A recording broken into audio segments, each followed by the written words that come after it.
Welcome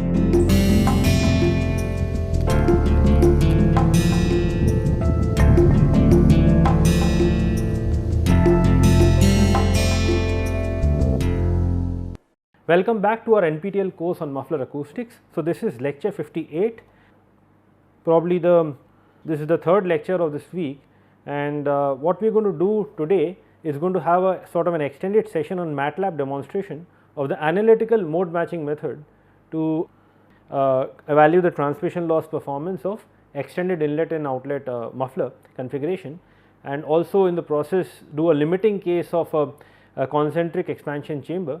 So, that was a very basic element that we studied in the very first few lectures, probably from the lecture 4 onwards. So, all that why that time we studied analysis and found out nice clean analytical expressions, and then with the understanding that at higher frequencies the 3-dimensional effects are important, and then we deferred our discussion to the 3D effects until this week. So, what we are going to do is that for the first time we will consider analytical mode matching, that is the full 3D field is considered, the full modal expansion is considered in the ports as well as in the main chamber, and then using these mode expansion we will enforce the conditions of continuity of pressure and velocity, what we discussed in the last couple of lectures combined 56 and 57, and using the equations that we set up. So, we are going to do the Matlab demonstration. So, before we go to the Matlab demonstration, let me just very quickly walk you through the finally the mathematical formulation that we covered in the last class. This was the formulation that we did. Let me just go back to the few slides. So, that is we started off with the modal summation formulation in the ducts, and there was we clearly mentioned that because of the concentric nature of the location of the ports, only the axisymmetric modes they will be excited, or those are the ones that are important to be considered. The circumferential mode or the cross modes are not necessary. So, we will consider only the radial modes or the axisymmetric modes, and that is why we have written this formulation. There is no dependence on theta, that is the angular dependence, there is only dependence on radius r, okay. And we get this kind of a thing where n of course is the modal particular nth radial mode or n plus 1th radial mode, and this is clearly Bessel function of order 0. So, we have this formulation in the duct A, and similar things will happen in the outlet duct, and in the chamber we had this formulation, in the annular cavity we had this, and all these things were there. They were taken from Salamet's paper published almost more than 20 years back now, and very well cited paper, and then that kind of after that paper there were lots of such similar papers on analysis of extended inlet and outlet systems. So, what we basically do is that we enforce continuity of pressure, Pa is equal to Pc over this part as we see, and Pb is equal to Pc at the annular part, and then velocities are also matched, and then we exploit the mode orthogonality to set up a system of equations. You can refer to the last lecture, and finally what we eventually want to do is find out the reflected modal coefficients A and I, and then the modal coefficient Bn negative in the annular cavity, Cn plus, Cn minus, Dn plus and En, all these things in terms of the incident wave amplitude A naught at the extended inlet pipe, okay. So, we would like to do that, and so all these equations were set up and they were chunks of this matrices. So, we will soon see how it is going to happen. For that, let me just walk you through the Matlab code to begin with. So, what we do, this is the main code in which you can change a number of parameters. Just it is as simple as changing a few parameters like r underscore in, tw, r underscore in. So, this is basically the inner radius or the inlet and outlet pipe. Note that there is another important thing that I simultaneously did in the Matlab code. I incorporated the effect of wall thickness, which has not been considered in Salamet's work, and in previous papers by Chaitanya and Munjal in applied acoustics almost about 10 years back, they did consider the wall thickness effect, but then they considered it using the full 3D formulation using some commercial package. So, this was the first time that we are considering analytical mode matching incorporating the thickness of a pipe thickness. Okay. Right now I have just set it to 0, so that we have a feel of what is going to happen. I mean, this is just a initial case, so we will gradually put it here, some non-zero value ranging from say 1 mm to 2 mm, maybe up till until about 5 mm you can have really thick pipes. So, even the small thickness of the pipe can dramatically affect the end correction, and it can influence the overall performance. Right now it has been set to 0. So, let us so I will go through these parameters, these values later, but let us understand the symbolic conventions. L is the length of the chamber, L underscore in is the length of the extensions at the inlet, L underscore out is the length of the extension at the outlet, and this is the end to end length, that is LP, that is the end. So, if you recall our discussion, so this was our so what I really mean is that if this was the formulation, let us say L underscore in is the geometric length, L underscore out is this length, and from here to here it is LP. Okay, this is LP. So, this end to end length or clearance length you can talk about. Obviously, under the limiting case, when Li this is 0 and this is also 0, okay, then you will get, and this is L.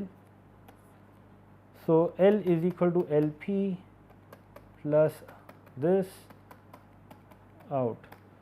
So, under this limiting condition, L is equal to LP, that is the overall chamber length, and we will get a concentric expansion chamber, the simplest of all muffler element, and we can do 3D analysis without resorting to going to any commercial software, at least for such a configuration. Okay. So, this is the advantage of using this mode matching technique, and very quickly we can do that. There is obviously no finite element is involved here. So, there is no need of meshing or things like that. We can exactly evaluate in terms of the Bessel function. Okay. We can surely do that. Now, let us go to the Matlab code very quickly, and these parameters is something that I explained. So, we evaluate the zeros or resonance frequencies of the circular chamber or the annular cavity using a parametric this file, which is somewhere which is basically sets the order of Bessel function to 0, takes in a few arguments R in R capital R underscore in wall thickness, and calculates alpha, the effective incorporating the wall thickness effective ratio of the inner pipe diameter to port diameter to the inner diameter of the chamber. Okay. And then if alpha is not 0, which is the case of annular cavity, we this function is evaluated, which is nothing but incorporating rigid wall condition on the inner pipe as well as the chamber, inner surface of the chamber. So, this is the function that is defined, and if alpha is 0, that is if you are considering R underscore, basically we are considering the modes of the full cavity or the full chamber, then this function can be defined, and this function can also be used to get the resonance frequencies of the port, that is inlet and outlet port. So, and then using root bisection method, what we do is basically we plot, we define these functions and then we plot it. This plots the function, and then using root bracketing method, it looks for a change of sign. So, these are some of the codes that you can write on your own also. Root bracketing method, that is look for a continuous function wherever the sign changes, one of the roots must be located, at least that interval S1 and S2 must have at least one root, and we ensure that these intervals are very small and none of the roots are missed or things like that. And then we evaluate the 0 using a F0 method, which is a function given in Matlab F0. We could also evaluate this using a root bisection method, but I used root F0 and figured out that all zeros are correctly ordered, and then it basically saves it. Obviously, the first 0 is 0 only, that is a planar wave mode in both annular cavity and this thing. So, especially the evaluation of anything pertaining to the annular cavity where Bessel function of the second kind, Neumann function was also involved, because that function goes to infinity, singularity problem at 0. So, there you have to be careful with the 0 mode or the plane wave mode. You can just directly consider a plane wave rather than evaluating it using Bessel function. That is only exception. So, if alpha is not 0, then you consider zeros of annular cavity, otherwise it is this thing. So, this it is stored in this file that you get a series of zeros, that is resonance frequencies. Once you do that, it evaluates the parametric 0, and then we need to compute the number of integrals. You know, in the last class I mentioned about the number of integrals, like integral of Bessel function in the chamber, Bessel function in the chamber r square. So, this is what the orthogonal file looks like. This is the integrals file, which basically evaluates all the pertinent integrals. So, this M integral port is basically the file that calculates the orthogonal values, which is basically obtained by multiplying the Bessel functions or the mode shape functions with the square of the mode shape functions, and weighed with the weighing factor being the radius, and integrated over 0 to r underscore in or r underscore capital R underscore in, depending upon whether we have a port or a chamber. And for the annular cavity, we go now from basically from r underscore in plus Tw, that is the incorporating the thickness. That is a trick we employ, that let me just explain this point a bit more carefully. So, what we do is basically incorporating the thickness of the pipe, the effective radius of the annular cavity in a radius will become r underscore in plus Tw, and the outer radius will be the radius of the chamber, that is r underscore in. So, the limits of integration for such this thing will be small r underscore in plus Tw, and the upper limit will be capital R underscore in. So, this is how we calculate the orthogonal values, and the cross modes will also be there, as we discussed in the last couple of lectures. So, this is what is calculated. Note that all these values are frequency independent. So, you just need to compute it once before starting the frequency loop. That is very important if you want to optimize the runtime of your code. Otherwise, if you calculate it every time, it is going to take a lot of time, especially if you have large number of frequency steps. So, this is like the overarching file run code, and here we have to also specify the number of modes in the port, that in the annular cavity and the one in the chamber. So, and then these variables are declared global, because the scope of this thing is also there in the other files. So, once it is evaluated, it's these are declared now, and once they are calculated using the integrals file, and then sound speed I have taken 346.1, the one that was taken in Sir Ahmed's work. This is the frequency range as usual in steps of one frequency. Now, we enter the loop. So, we just have to compute this value once, and then that will be available in the solver file. So, this is where the actual inversion of the matrix, the big matrix that I showed to you in a while, that will happen. So, if there is no extensions, then we get the simple concentric expansion chamber case, and it basically, so let us go to this file first, solver underscore simple expansion modified. So, do not worry about the modified term just yet. So, we are left with only the solver underscore simple expansion modified. Okay. It loads the zeros of this thing. Obviously, here there is no annular cavity involved. So, whatever functions we calculated in the run file, run underscore code, the same functions now are available just by, we are not necessarily passing it. These functions are available just because these are global files. They are defined here, and the scope is also here. Now, frequency parameter, frequency response, and now this is the 2, instead of 2n plus n3 plus n2, we have 2n plus n3 only, because of the n1 number of pressure matching conditions in the inlet port and one in the outlet port, and n3 number of velocity matching conditions at the interface of the port and the chamber at the inlet, and the same at the outlet. And vector, this is defined as the loading vector, vector where, and the size is only 2n plus n1 plus n3 comma 1, and the size of this is zeros 2 n1 plus n3. This is a square matrix, this is just a vector. Okay. Now, based on all the equations that we discussed in the last class, so what we do is basically we get a chunk of matrix. So, this is, I mean, this code, all this MATLAB coding involves a lot of bookkeeping. Okay. Eventually, at the end of the day, what we have to do is that we have to write down each of the matrix, write down each of the matching conditions, and then put them in the particular go to individual rows and individual column to dump out the particular integral values. So, these are the integral values. I means, so if you, for a limiting case when I is equal to 1, here. So, this will become the plane wave mode, and here only diagonal entries are evaluated, and similarly this is the outlet these terms pertaining to the outlet conditions matching the pressure conditions at the outlet port. Similarly, there are large number of such terms, and here this is the contribution in the A plus term, that is the excitation plane wave excitation vector. Now, here we employ a certain trick. When k naught is less than beta by r underscore n, we take a negative, instead of taking it just j times this thing, we consider it minus j, because otherwise if we do not consider this, there might be some numerical issues of inverting the matrix, especially when very large number of modes are considered. Matlab may not be able to calculate that because of machine precision.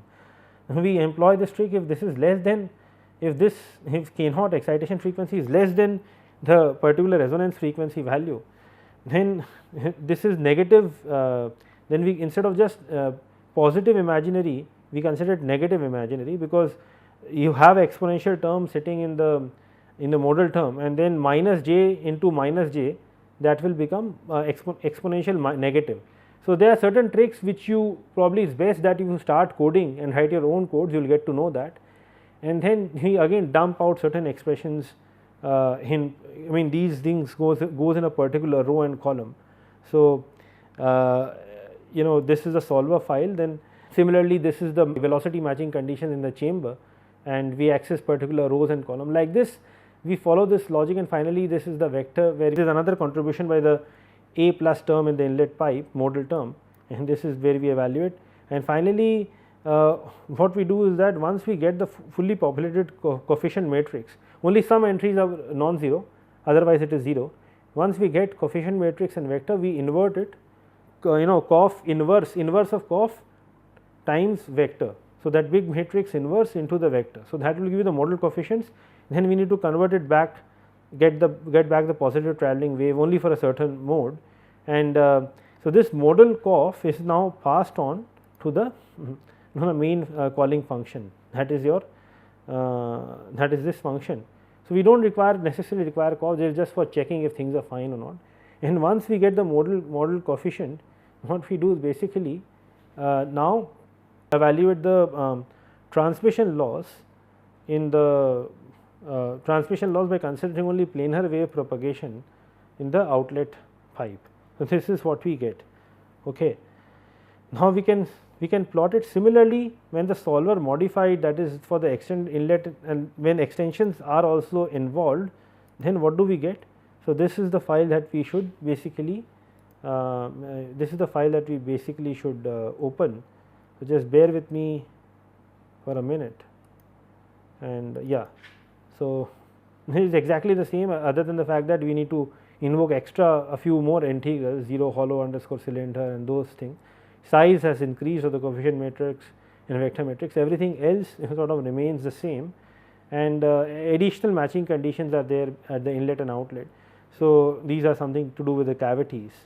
Okay. So, all these things are there. Eventually, rather than explaining each and everything, I think it is best that you start coding and using the velocity matching conditions and following those papers, write your own codes, and whenever you are stuck up, think about it, or you can always email me in the discussion forum, and I am there to discuss. So, what we can now do is basically run this file for particular parameters. So, let us begin our thing with 0 extensions. Let us see what we get. We consider only, so this is the radius of the inlet pipe 25 mm, and this is the radius of the chamber, that is 75 mm, 150 mm is the diameter. Okay, and no extensions are considered, and instead of considering 20 modes, let us consider only 10 modes. So, make it a bit quicker and run the code. So, initially it will calculate, it is going to calculate the integral. So, now it is done. So, it flashes a message that we are doing concentric simple expansion chamber without extensions. So, what we are seeing here is live plotting of transmission loss. So, you should be really getting for the 300 mm length and 346 speed, you should be getting a trough here at 577 hertz, and a peak is based on again the expansion ratio. We will work out all these things, let it first compute, and after a while now the 3D effects will start to kick in. probably I should have considered a higher frequency range. You see these domes are unequal and suddenly a collapse will happen. So, I probably have to run it again for a higher frequency range. You see these are 3D effects coming in picture. The domes are, you do not get some simple expansion chamber domes, they are now the breakdown will happen. Okay. So, I have plotted only until this time. So, what I can do, I can actually save it,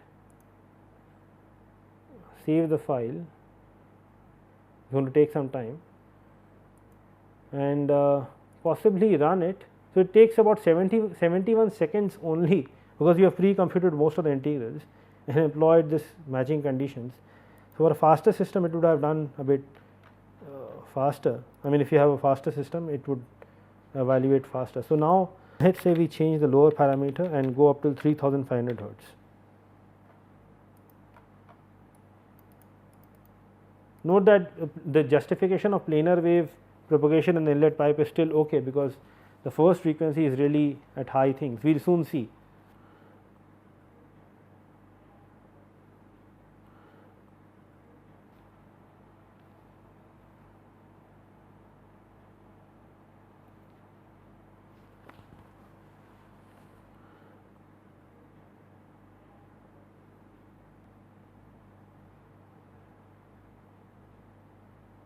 So, you see a complete collapse, we will put both the pieces together, and now we will run until 3500 hertz. So, it gets a spike. So, what we are going to do,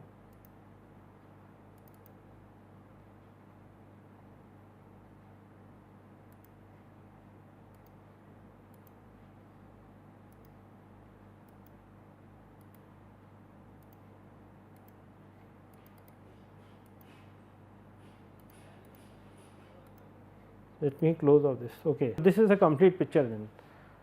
Let me save this guy. Yes. So, you see that these troughs always occur at a certain point.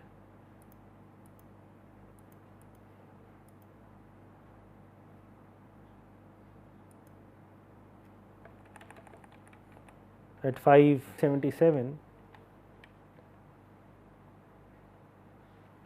roughly around about that point, slightly more because of 3D effects, and you can calculate, because it is going to be something like 346.1 divided by 2 into 0.3, because C naught divided by 2L, that is the formula, right. So, it is 577 roughly, it is because of 3D effects it is showing at slightly higher things.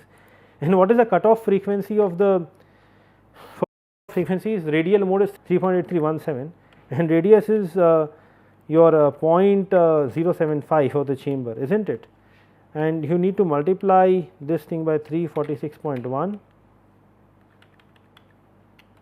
and this is divided by 2 pi.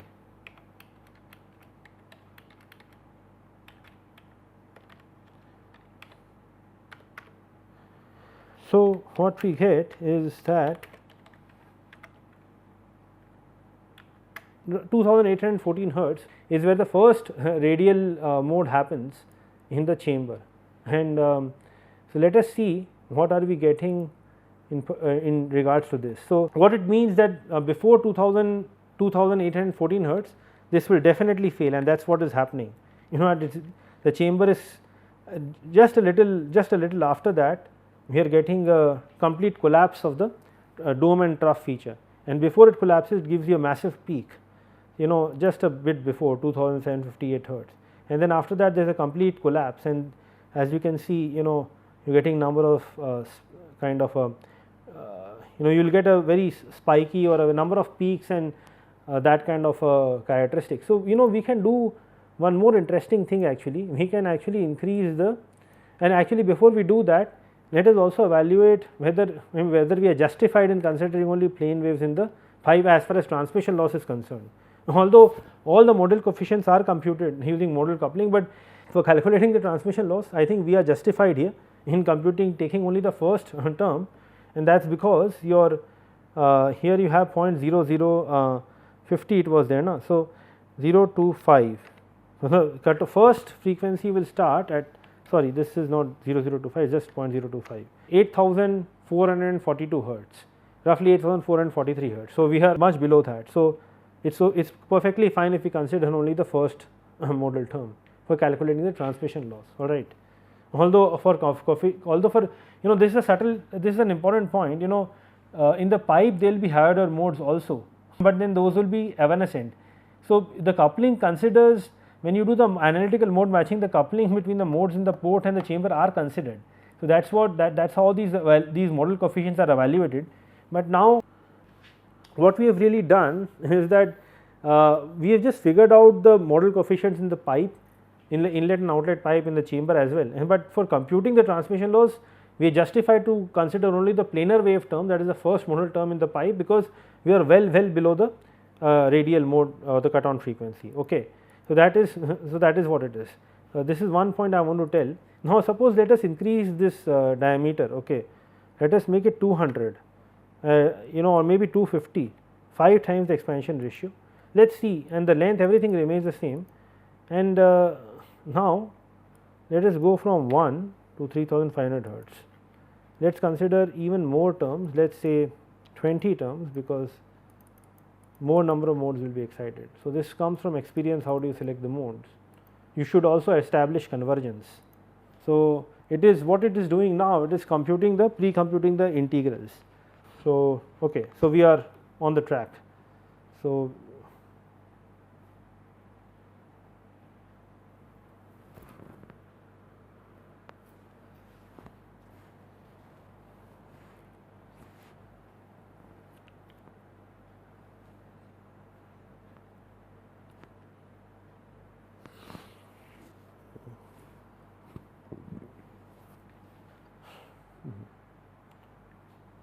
you see these 3D effects will come sooner into the picture.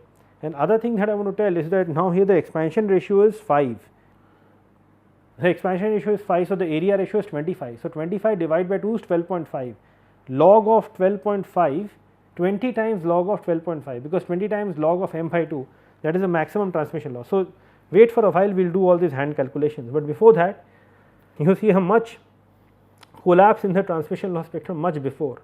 Okay. You see a massive spike, and after that the behavior will be completely peaky, that there will be large number of peaks, and basically once the higher order modes, once you allow the higher order modes to propagate, it will be a bad thing, because then the transmission loss it will almost kill the transmission loss performance, and that is what is happening here. There will be number of domes, troughs, peaks, a mixture of that, but at least it is not like this dome and trough is very good, you can do much better, as we will soon see, but at least it is still better, this dome trough behavior is still better than this part, because essentially the muffler is transparent at once you have the higher order mode propagating for a simple expansion chamber muffler, the muffler is almost transparent. Now, let us have a look at the maximum transmission loss that you are able to get. Okay.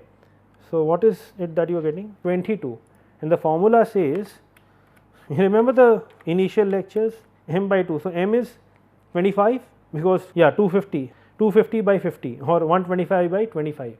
So, 5 you will get 5 square is 25 and 25 by 2 you will get 21.93, and let us see what are we getting, and 22.005 is very close. Okay, and you are getting a trough exactly at 579 hertz, very close. And what about the radial frequency now? So, this becomes 125.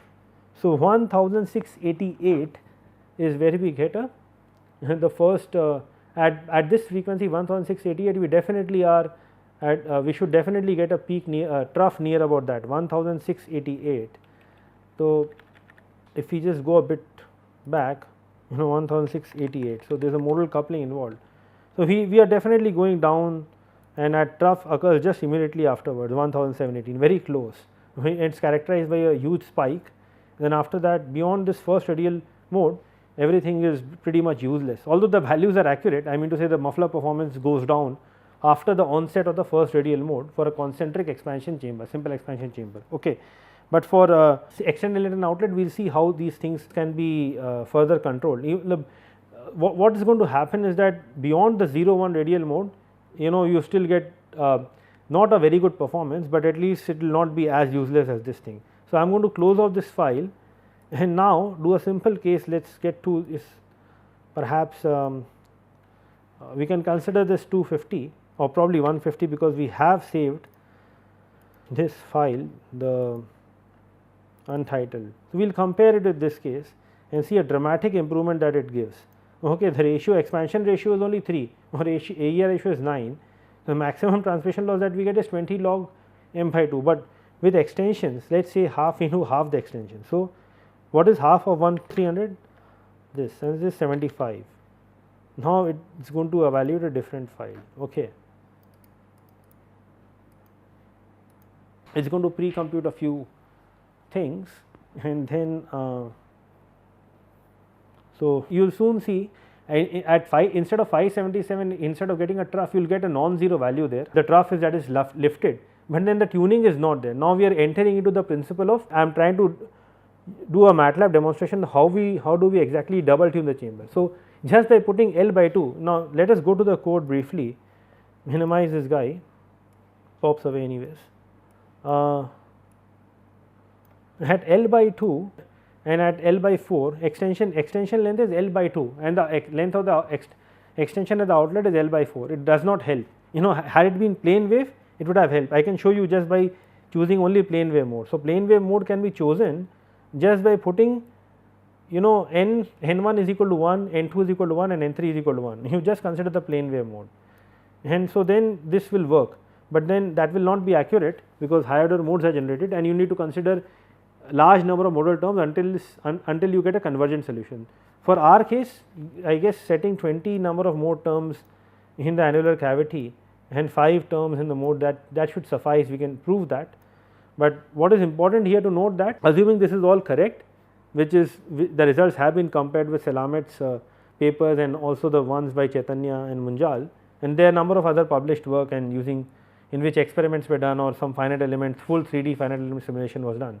So, those good comparison was obtained using the analytical mode matching using this code, which is now pretty much standard, and we are able to get performance up to 3500 hertz here, but here we get a mistuned thing. So, let's do a good comparison. I will stop, this code stops here, okay, and I will open the Untitled file here, and well, this was because okay. So, do not worry about the one that happens at the later part, maybe you can kind of put it here. Okay.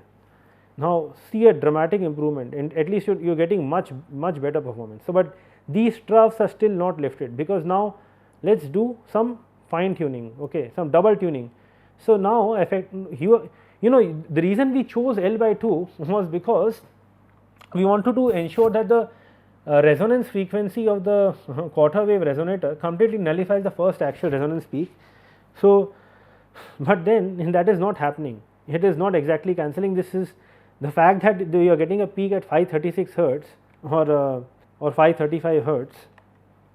It shows that you should have really got a peak at how many hertz? 577 or 578 hertz. The fact that you are getting a peak at 535 hertz means that the effective length of the chamber is 346.1 divided by 4 into 535, isn't it?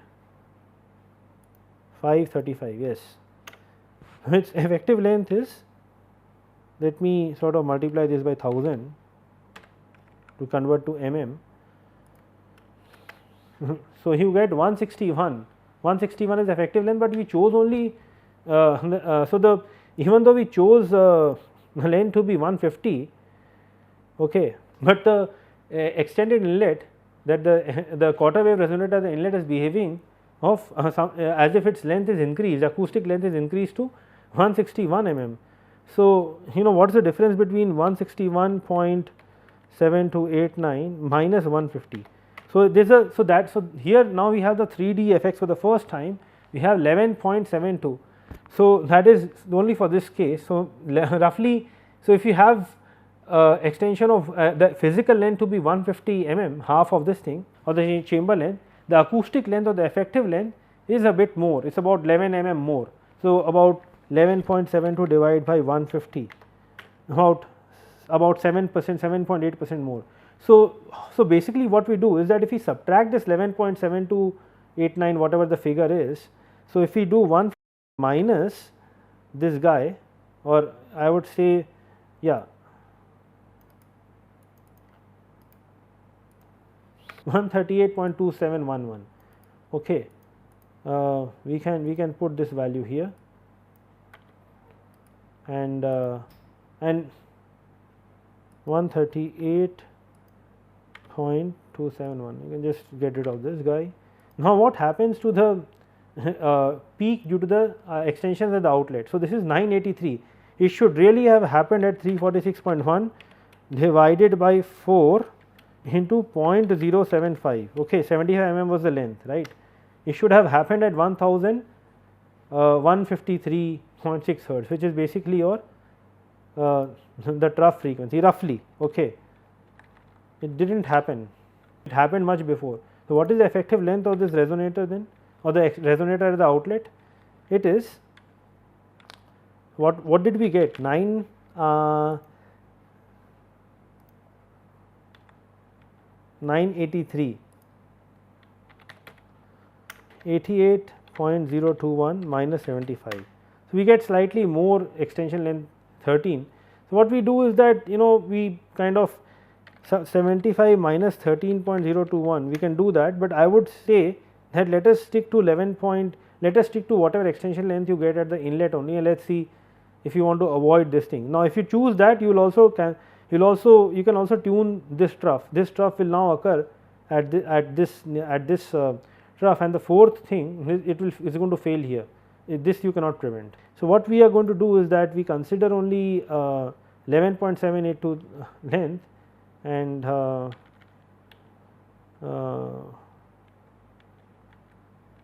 we will put 75 minus this 63.27. So, 63.27 length if we choose here. Before running the code, let me save this file, save here as untitled, and plot it in a different color, let us say plot in blue color.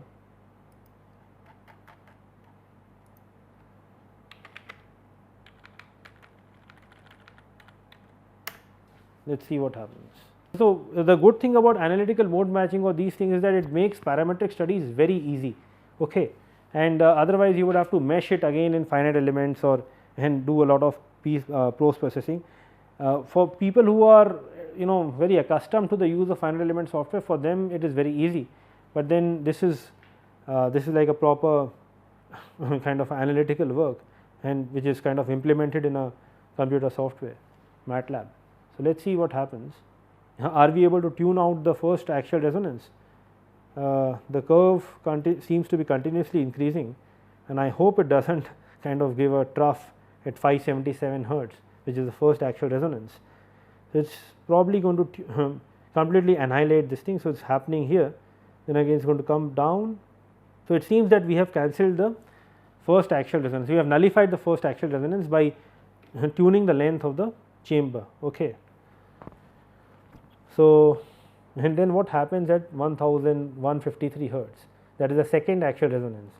So, the curve is behaving steady, nearly giving you about 20 hertz attenuation value, which is very good,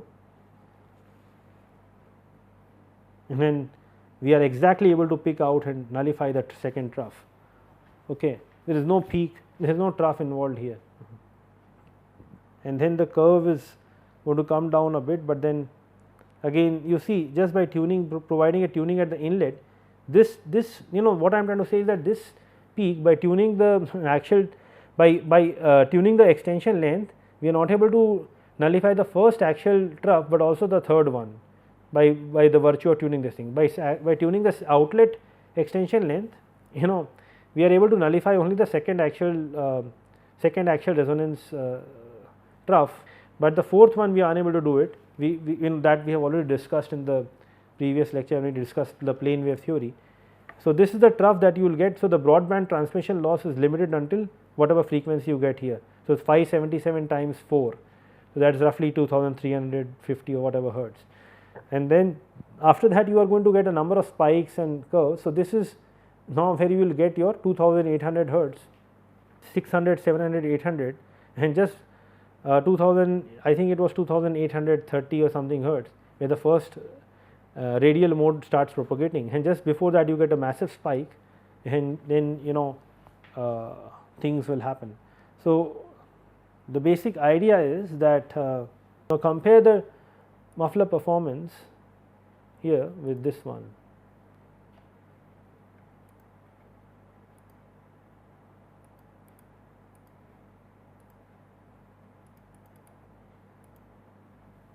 Amazing. We get a compare the performance of the double tuned extended and outlet muffler with that of a simple concentric expansion chamber when there was no extensions. So, just by providing a tuned extension, you can get a wonderful performance, almost a broadband attenuation for significant frequencies of interest, 2000 up to 2000 hertz, and most of the automotive noise is dominated for at low frequency 600 hertz or 1200 up to 600 hertz or 1200 hertz, basically your firing frequency and this first 3 or 4 multiples. So, what I am trying to say is that by providing very good broadband attenuation up to 2000 hertz, and it is going to give you almost 20 dB of attenuation beyond roughly 400 hertz or so until about 2000 hertz. We are covering most of the firing frequencies. We can still do better here by getting some sort of a resonator attached to the Helmholtz resonator attached to the main as a side branch to the extended and outlet muffler, but that is a separate discussion. Now, basically compare the performance with the simple expansion chamber and compare it also with the non-tuned thing. So, this peak is really cancelling out the trough, and so is the second peak cancelling out this trough. So, it is doing really good, but just by tuning we can get wonderful results. So, I will save this file also. But now comes the critical question. What is that critical question? So, no surprises to tell you, you should guess. I have set the thickness of the pipe to 0. So, what it means, let me go to the presentation. So, all this while we did not consider the thickness of this thing. Now, if we consider a finite thickness, because if you draw the cross section view, apologies for my bad drawing, that is what it is. Now, if we draw a view of this,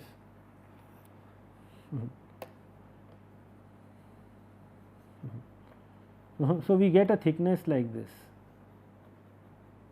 So, it has, what I am trying to say is that the pipe must have certain thickness, 1 mm, 2 mm, 3 mm or 5 mm in the extreme case. Generally people do not use like 10 mm pipe or 15 mm pipe, that will be too much. So, he will stick to about 2 mm or 3 mm pipe thickness. So, even a small pipe thickness, let us say 2 mm pipe thickness, if you do that if we make such changes in the code, let us see what are we getting exactly. So, if we these tuned values, these values are tuned based on 0 thickness. Mind you, again I am repeating, these tuned values L underscore in, that is length of the extension, the inlet. So, geometric length is 138.27 mm only, but because of acoustic because of higher order mode effects, the acoustic length is as if it is exactly L by 2, and that is why this troughs is getting first and second axial and third axial resonance peaks are getting nullified. But this tuning values are only for 0 thickness, I repeat. Let us consider a nominal thickness 2.5 mm, everything else remains same. So, what essentially it does is that this pipe, the inner diameter, anyways I have considered inner diameter only. So, what I mean is that this length is about or this radius is about 25 mm, and this guy, the inner radius of the chamber, outer radius can be thickness, that is not relevant. So, this is 75 mm. So, the expansion ratio is d naught by d naught, that is 75 by 25 3, and area ratio is d naught by d square, that is 9. But now focusing our attention on this thing, and what is the effective inner radius of the annular cavity? So, that is r underscore in the code plus t w, or algebraically if you want to say, it is this. So, the effective radius is 25 plus 2, 27 okay. So, if we make this thing in the code, let us see what we are getting. Okay. So, let me get to the code. Now, we are in a position to run this code. So, 2.5 is the thickness, and I have already done this thing. Let me hit the button run. So, let us see the kind of mistuning that we get just by actually considering the finite thickness, 2.5 thickness, which is not all that great. I mean, that is a nominal thickness you would usually encounter in all engineering applications. So, after this pre-computing the modal integrals and the resonance frequencies and all that, we start with the live computation of transmission loss.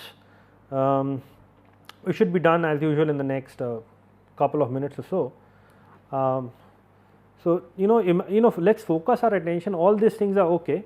We should really focus our attention on what happens right at the first axial resonance frequency. It will be slightly off, and at the second axial resonance frequency there will be even more noticeable deviation. So, you do get a peak, but then we will compare the performance of this thing with the tuned double tuned expansion chamber, that is the tuning at the extended inlet and outlet, but without considering the wall thickness. The results that we saved just a while back, we will compare the performance of that configuration with the present curve in just a few minutes. But we are good to discuss a couple of things here. We are getting, you see, this was not the case here. You were getting a sharp peak which was kind of very nicely annihilating the trough. Now, it is also doing its job reasonably well, but looking at this trough and looking at this peak, I am sorry, in the small trough, you would kind of, you are forced to think that there is a small amount of mistuning, all right. And so, this trough should really have been here. So, to annihilate the trough here, the peak should have been here, and this is even more noticeable for the peak and the trough here. This should have been more towards the right hand side, and this is really because the thickness effect has not really been considered in the last case. The tuning lengths were obtained without due consideration of the finite thickness, which is, like I am saying, which is very important in all practical applications. So, the end correction formula that was developed by Chaitanya and Munjal several years back, they did a bunch of, a whole lot of parametric studies in a commercial software, and to evaluate the transmission loss performance of extended inlet and outlet muffler incorporating the wall thickness effect or the inlet and outlet pipe, and they figured out that this is what happens, and they developed an empirical relation which we can discuss just in a while. I can just present to you that expression, and now this curve is ready, and I guess I should probably change the color, because let me use another color, perhaps this thing. Okay.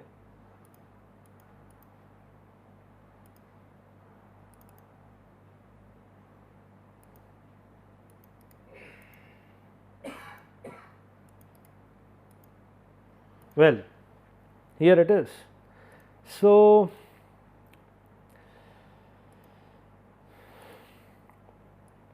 you see, the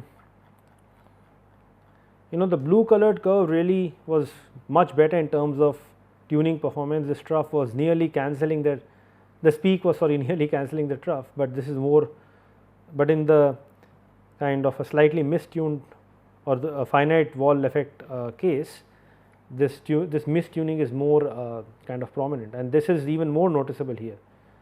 In the zero wall thickness case, this peak was kind of completely annihilating the trough, but now this trough is there. So, what I will do is that I will put a legend here, I will put a legend, and I will say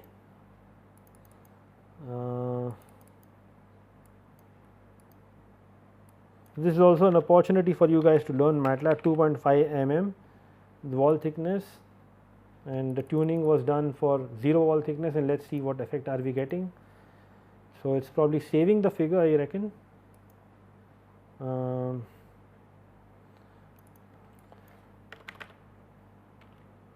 Zero thickness tuned, okay, and I will save this guy, say Untitled 2. Now, let us get to even more extreme case where we put this as 5 mm, which is really thick pipe. Such a pipe will not kind of vibrate such big thickness pipe under flows, and let us see what we are getting.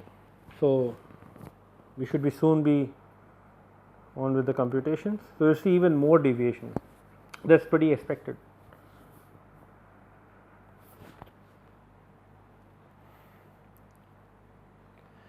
So, all these things are okay, but what we really want to see is that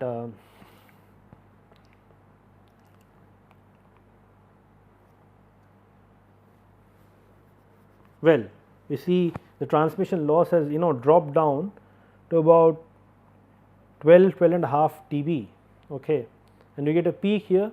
The peak is not sort of able to annihilate the trough. It seems there is a clear, you can clearly appreciate the mistuning, and it is even more pronounced at the second axial resonance. So, this peak and the trough are sort of not quite tuned, or they are not quite this thing, although you would see just with a small tuning you could do better.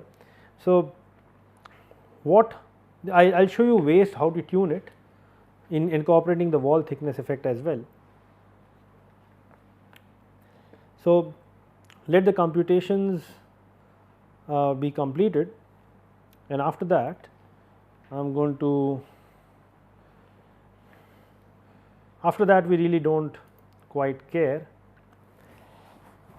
So, I am soon going to hit Control C to stop the computation. Seems it is not working, it wants to do its full job. So, let it compute over the entire 3000, I guess 500 hertz range, or what was it? I guess it was 3500, yes, alright, does not matter. Okay, so it is done its job, and what we are going to do,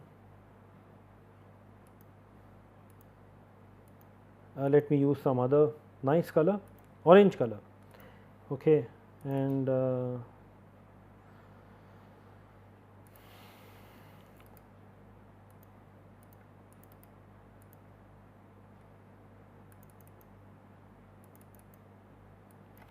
five mm. You see massive amount of, let me save this figure first. Okay. You see clearly, if you consider the tuning length based on 0 wall thickness, and actually get the muffler manufactured or fabricated, you will have problems, because that probably not work, especially if the wall thickness is as large as 5 mm, which is still on the higher side, I agree, but even something like 3 mm, 4 mm, you will have this small mistuning problem. So, what do we do now? So, when you have finite wall thickness, so I will basically demonstrate a technique how to go about doing that. Let us consider a finite wall thickness, let us say 5 mm only, and L by 2 as usual we set it to L by 2. So, L by 2 is 150 and this is L by 4. So, this is about, note that the correction here was 11.72 mm, keep that in mind, but now in order to demonstrate the end correction we again get back this value 63.27. So, this will become 75, and instead of calculating over 3500 hertz I would sort of stop at 2000 hertz, and okay, rest all the things are same. So, I will hit the button run and let it calculate and find out the new tuned things. Let us see what happens.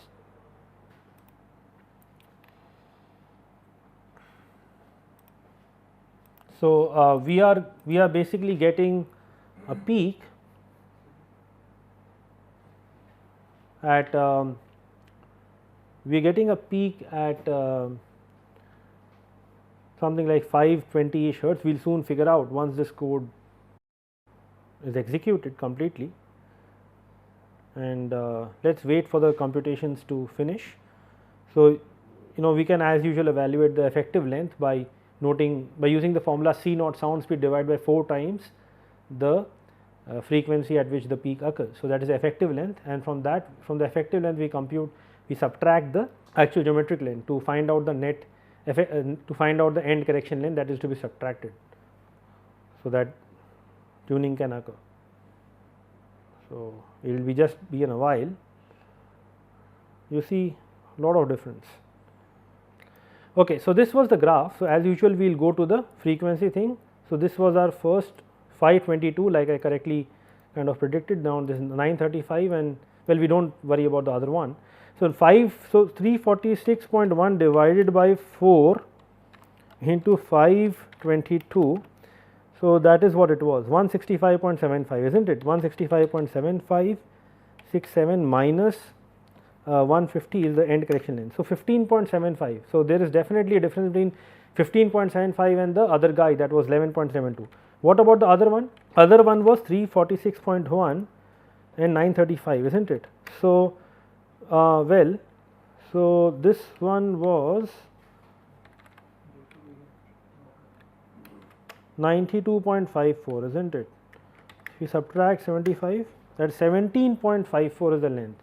So, how about we just consider in the one at the extended inlet only, 15.75. So, 150 minus 15.75, 150 minus 15.7567, that is your 134.24, 134.24, okay.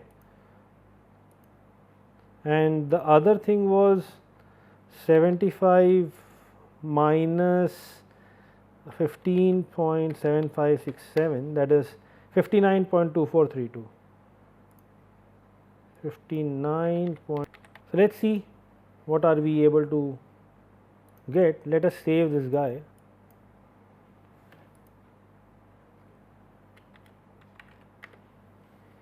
Okay.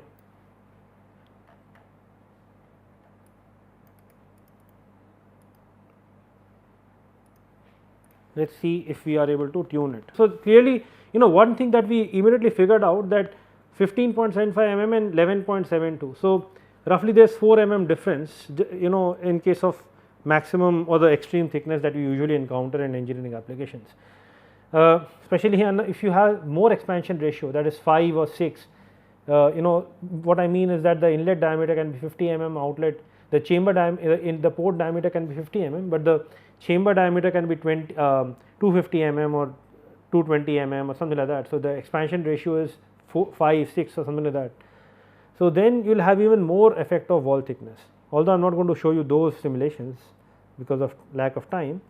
Let us just focus on this thing, and couple of things to discuss before we end today's lecture. So, we get this is doing at least much better, although you would sort of imagine, you would think that this peak should have cancelled this guy. So,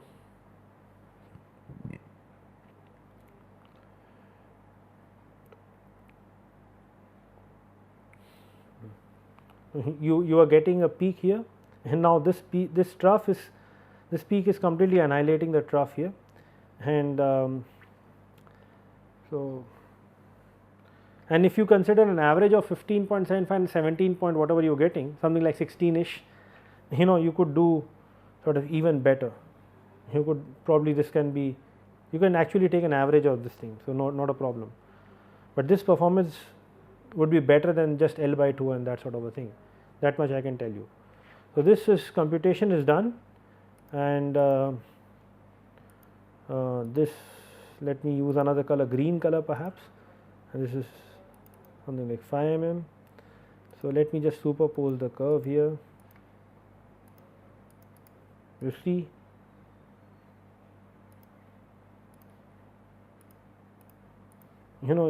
what a dramatic, do not worry about these peaks are not of much value.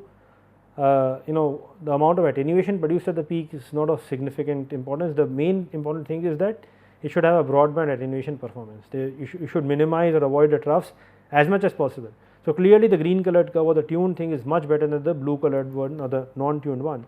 Now, if we just on this curve superpose the other curve 5 mm curve, I guess that was the curve with the tuning based on the 0 thickness thing, you will see a difference. Let me just reduce the frequency range.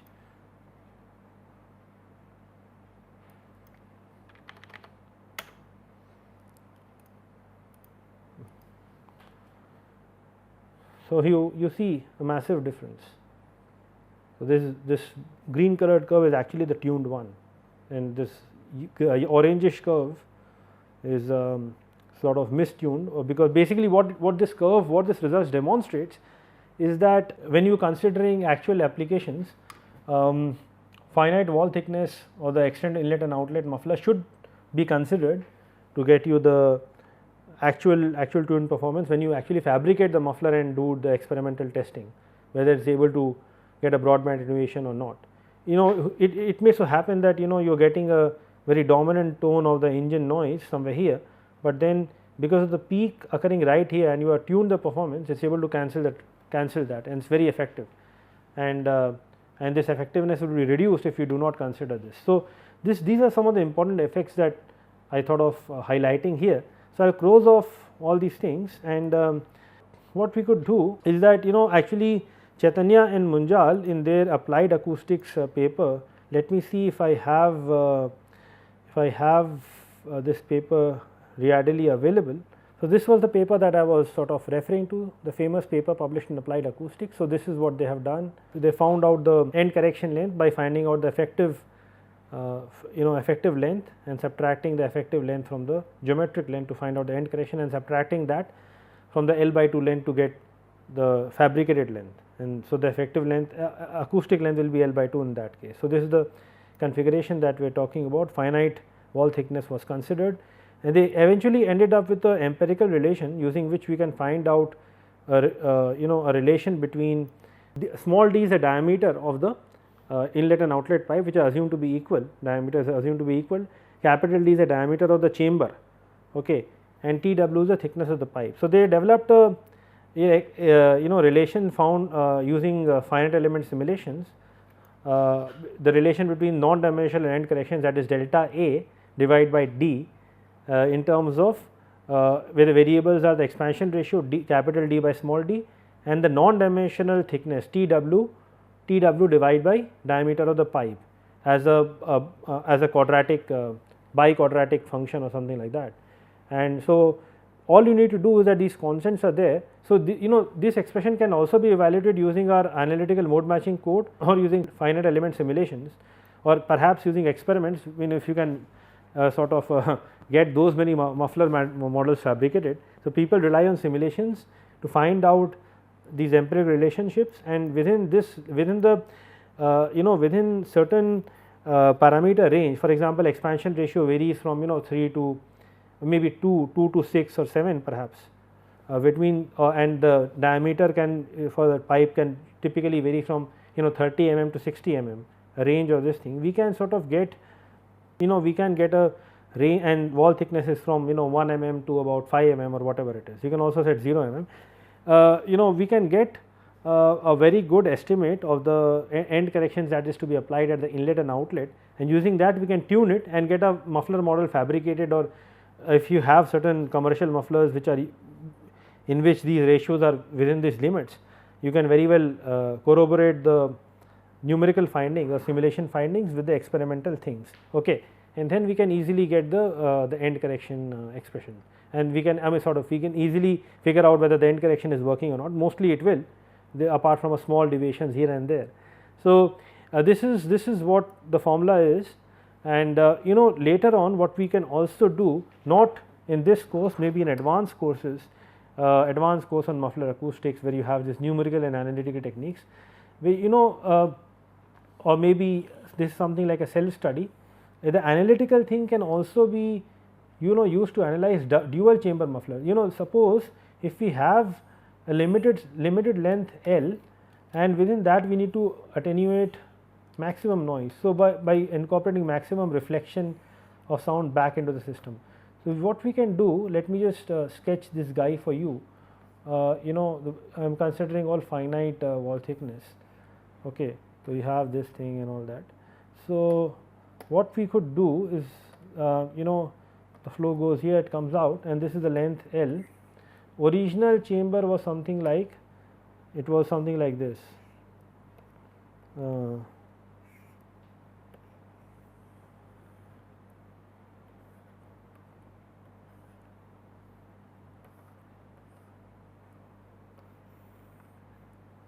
Consider something like this.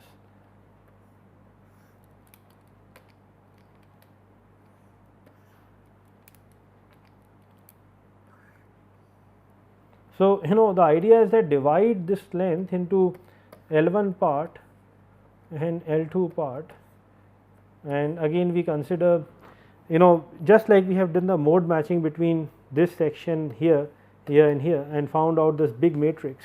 Similarly, such a thing can also be applied for this dual chamber muffler, and by playing around, let the length L1, this one be small L1, this will be small L2 from here to here, then let it have finite wall thickness, T naught, and this is L3, this is L4, okay. All this is there, and so all these things are there. Now, when we have this thing, we can do mode matching between this section and this section, this and this, this and this, this and this, and get the big matrix to finally find out all the coefficients, like the reflected wave coefficients A minus, B minus, or something like that, C plus, C minus. Now, here you will have D plus, E plus, there will be reflections back, so you can't assume anechoic termination, E plus, E minus, F plus, G plus, G minus, H and I. So, here you can assume an anechoic termination, and then finally find out all these coefficients from A minus to I plus in terms of A plus, and a matrix inversion of such a system, usually one has to be careful, because sometimes it is a problematic thing when you incorporate large number of modal terms, and just by this configuration can very well be considered equivalent to, or just by once you have written the code for such a configuration using analytical mode matching, it can very well be used to analyze such kind of a configuration. Okay.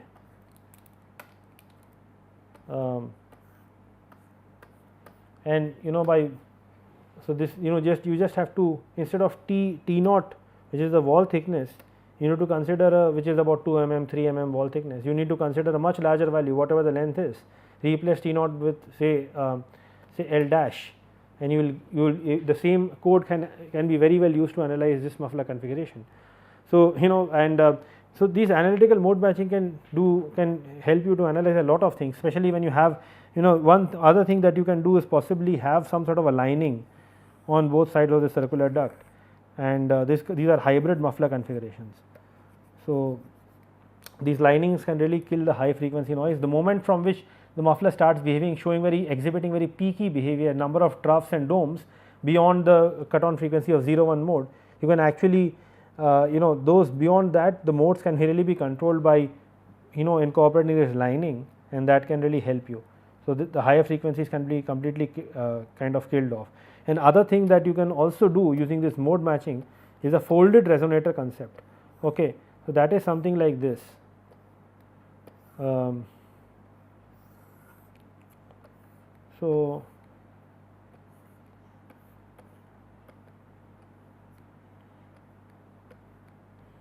there is resonator L1 here, L2 here, the length is like this, L3, L4. So, one can do a heap, lots of things with this analytical mode matching thing, provide that it is concentric circular.